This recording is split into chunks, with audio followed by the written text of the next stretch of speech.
So hey, hello everyone. I'm Liwei from Netflix Encoding team, and this is my colleague Andrey. So today we will have a joint talk. In the first part, I will share our efforts for improving Netflix streaming with AV1. And in the second part, Andrey will give an update on SVT AV1 and open source AV1 encoder. So let's get started with part one. Okay, great, yeah. So I think you all know Netflix here, but still some facts here. Netflix do the streaming in over 190 countries, and we have more than 158 million paid members. As the encoding team, we always strive to provide the best possible quality video to the members. And I have this slide, which shows the journey the team has come through over the years. When Netflix started the streaming service in 2007, the strategy was one size fits all. We only have one fixed ladder across the whole catalog. And in 2015, we introduced the per title encoding. For every title, we estimate its complexity, and the ladder was derived accordingly. And the next year, we further extend this to per chunk encoding. Here, chunk refers to a fixed number of frames. And our most recent milestone is per shot optimization. So we will divide the video into shot based on the scene change. And for each shot, we will do the actual encoding and using the actual encoding cost to derive the final optimizing strategy.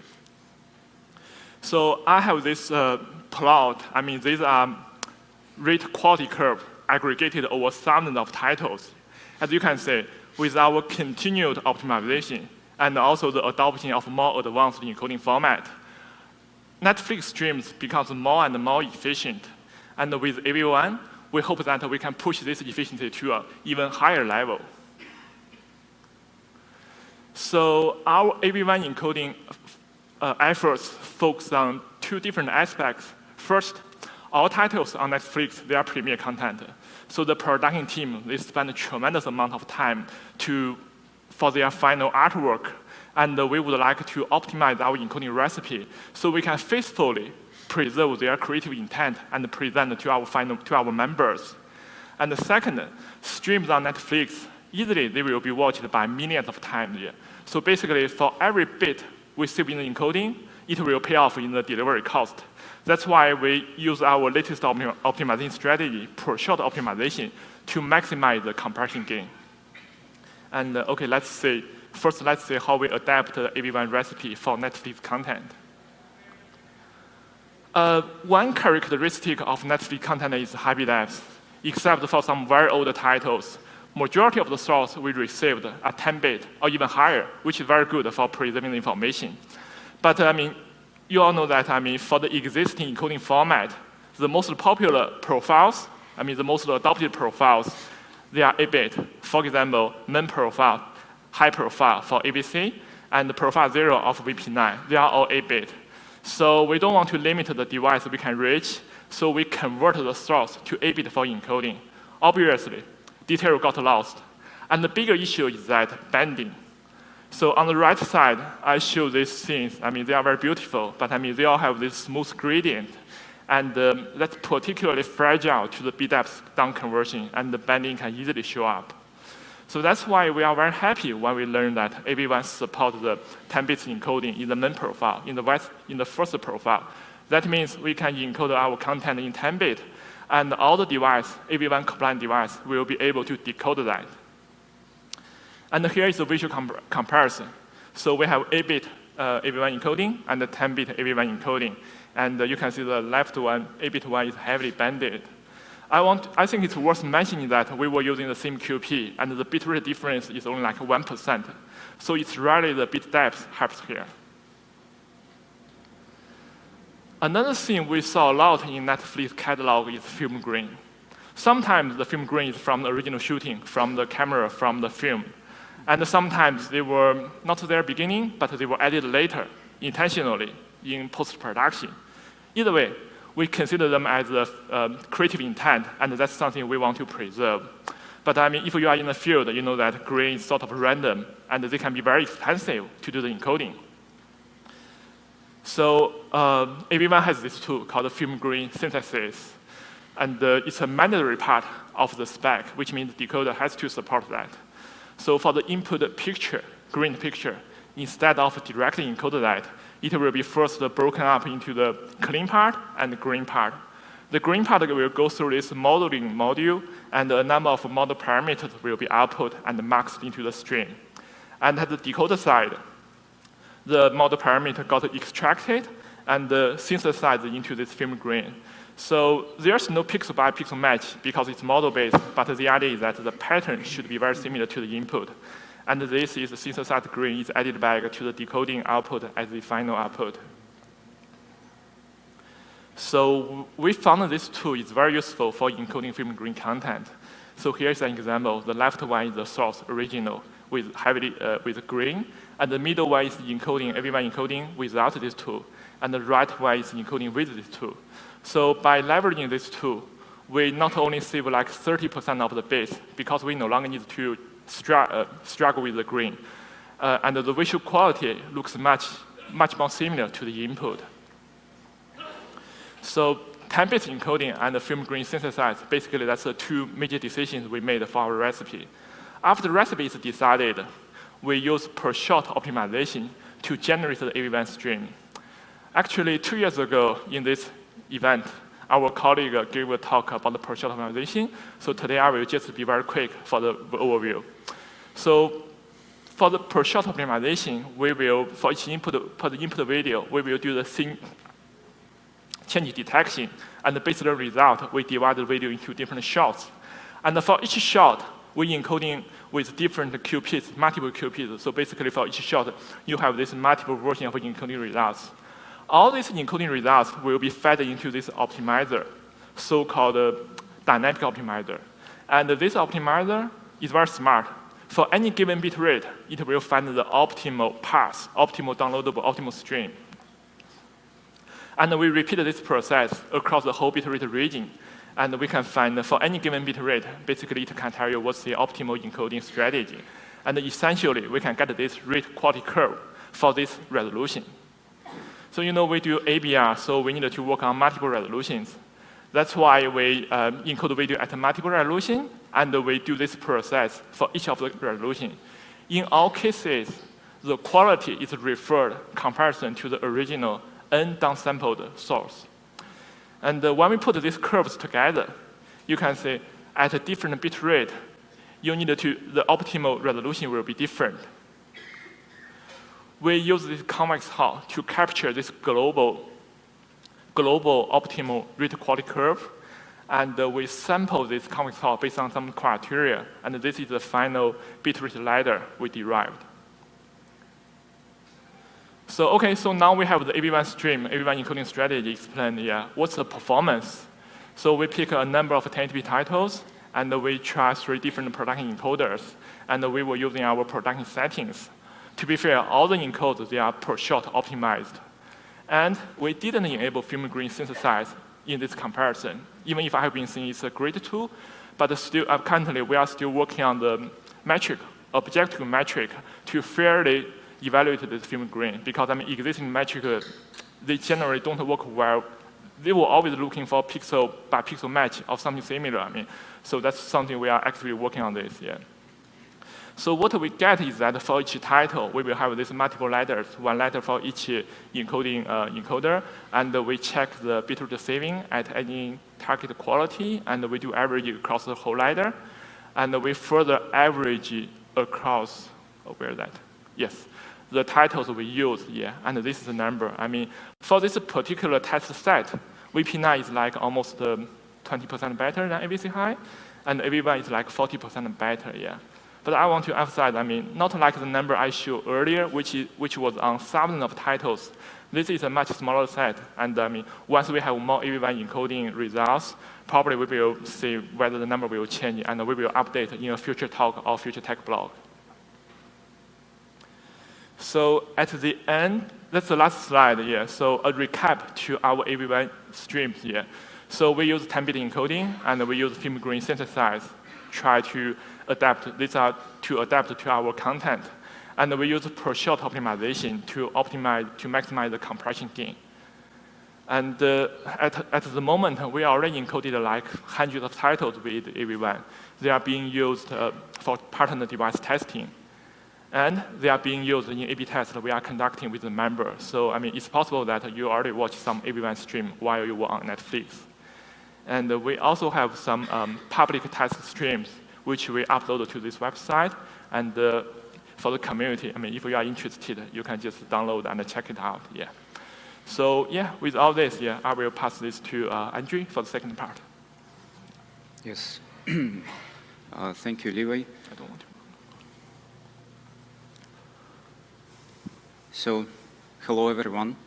As Liwei mentioned, my name is Andrey Norkin, and I'm going to talk about our collaboration with Intel on the SVT AV1 encoder.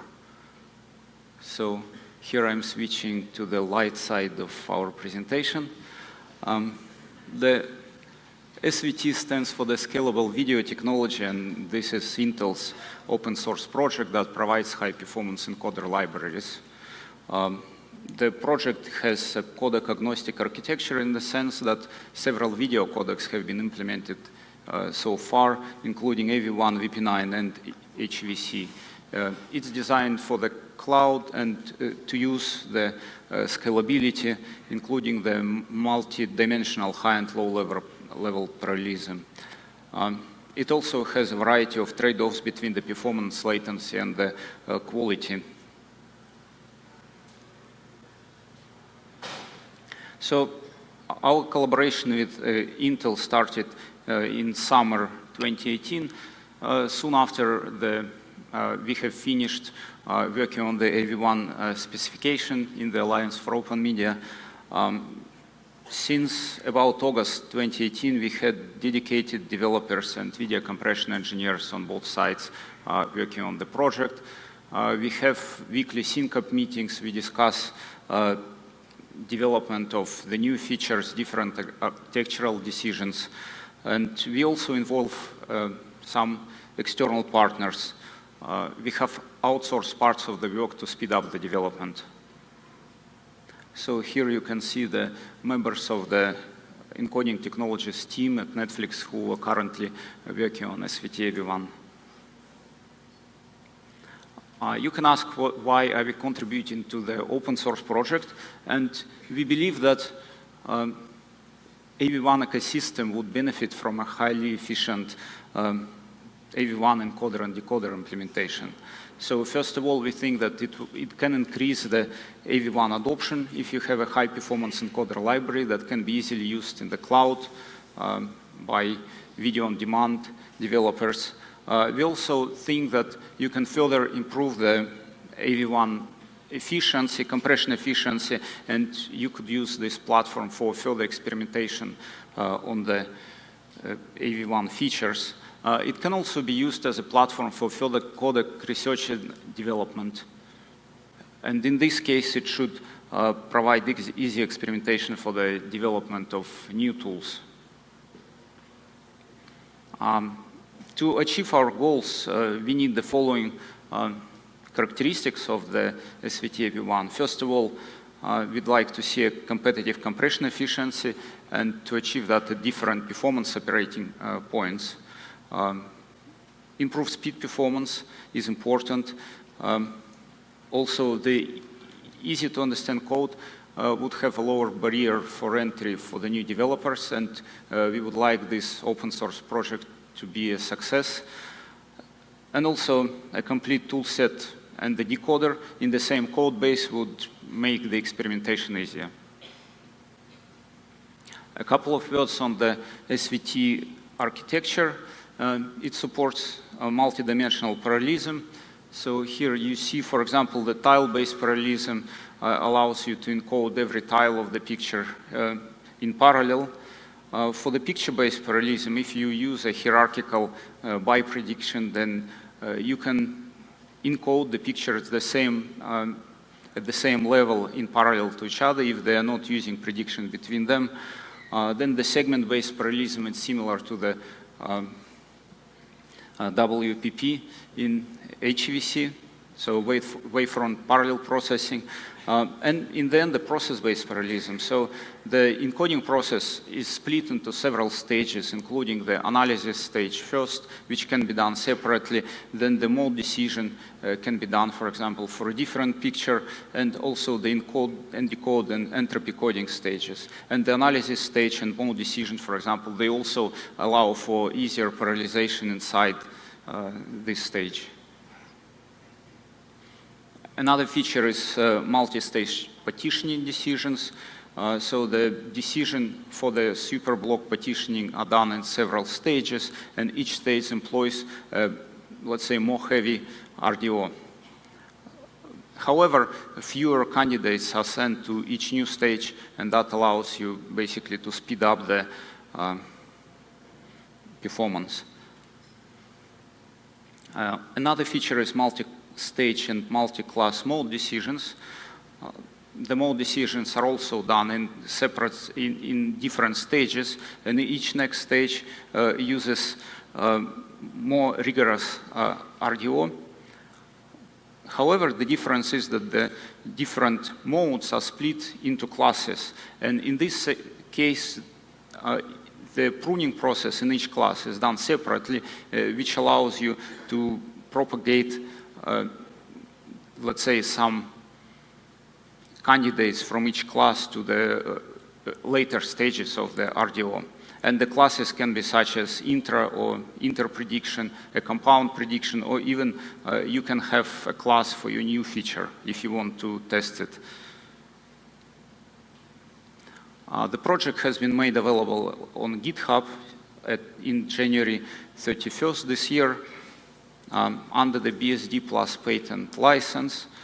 So far we have 63 contributors, and at the time when I made this picture, we had 1,356 commits, and the number of commits is constantly increasing. At Netflix, we do believe in testing. So we made sure the project has unit tests. We have used GTest framework for the unit testing, and currently we haven't employed an external partner for writing the initial unit test. Now we also try to submit new code with unit tests, and 88% of the encoder library is currently covered. Also, we use the regression test, Valgrind, and encoding tests that run automatically. We use this Travis CI framework, and we support builds on Windows, Linux, and macOS. So the status of the SVT AV1 development is as follows. Most coding tools have been currently implemented in the encoder. The performance versus libaom, which is the AV1 reference software, is currently in the slowest mode. The difference in YUV PSNR is about 3.4% in bit rate.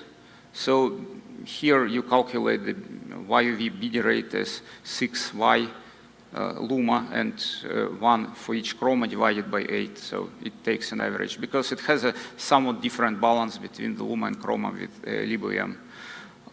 The decoder that shares code with the encoder has been mostly implemented as well for 420, 8 bits, and 10 bits. We are currently working on the conformance. So the conformance is mostly passes, about 100%, except some intrinsics, and we are currently tracking down what is wrong with this particular intrinsics. We have created a site which is called the video codec tracker.dev, and it's tracking the performance. Here you can see the performance versus libaom, and you can see that so basically the bit rate is on the y-axis and lower is better, so that's the gap with the libaom, and the time is on the x-axis, and you can see that the performance has been recently improving. So we were about 10% bit rate of the libaom in August this year, and we are currently about 3.4%. You can see that there is, at some point, there was the gap increased, and that was because actually libaom performance has improved. So the libaom also continues to improve its performance. Here is the same performance, but for the bit depth of 10, and we were at about more than 20% away from libaom in August, but currently it's down to almost close to 2%. So you can see that there was a big decrease in efficiency at some time in September, and that was a bug that was introduced into the code base, but this tracker helped us to find it, and it was fixed. Here is another example of performance of SVT AV1 versus libaom. Here you have on the y-axis, there is a bit rate loss compared to the best compression achievable with libaom, and there is encoding speed on the x-axis. So you can see that at slow encoding speed, the codecs perform pretty similar, and that's, by the way, that's the encoding at 100% CPU utilization. So if you use the libaom, you can use also multi-threading, for example, or run multiple processes. However, you see that when you increase the speed, then the encoding performance degradation of SVT AV1 is pretty graceful, whereas at some point the encoding with the reference AV1 software gives you a significant drop in the compression efficiency. Here is another example, but in this case, you actually encode a single video on a very multi-core machine. So here is the CPU that has 48 logical cores. And again, that's a drop in bit rate versus the speed in the encoding. And you can see that libaom, which is the blue curve, the quality degrades pretty gracefully. However, and that's the SVT AV1. And libaom is the curve which is a vertical curve parallel to the y-axis, and that basically tells you that it cannot scale on a really multi-core architectures. So the number of threads that libaom can use is pretty limited. That's where SVT AV1 really shines. You can get a real-time encode if you have a multi-core machine. Our plans for last quarter of this year are as follows. First of all, to complete development of the missing AV1 features, which include super resolution, reference picture scaling, and also 422, 444, and 12-bit support. We're also planning to work on algorithmic optimizations to further improve the single and two passes. And also, we are planning to complete and to optimize the decoder. Well, the decoder is mostly completed for 420, but we also need to support 444, for example, and 422. We are planning to complete the unit test coverage and add documentation on the encoder workflow and implementation of different features. So join us in this development. Here are the links that you may find interesting. SVT AV1 GitHub is the first, then the performance tracker, and also the SVT AV1 has been added to the AVI compressed yet beta, and that allows to compare the encoder against other encoders that are available at this site. Thank you very much.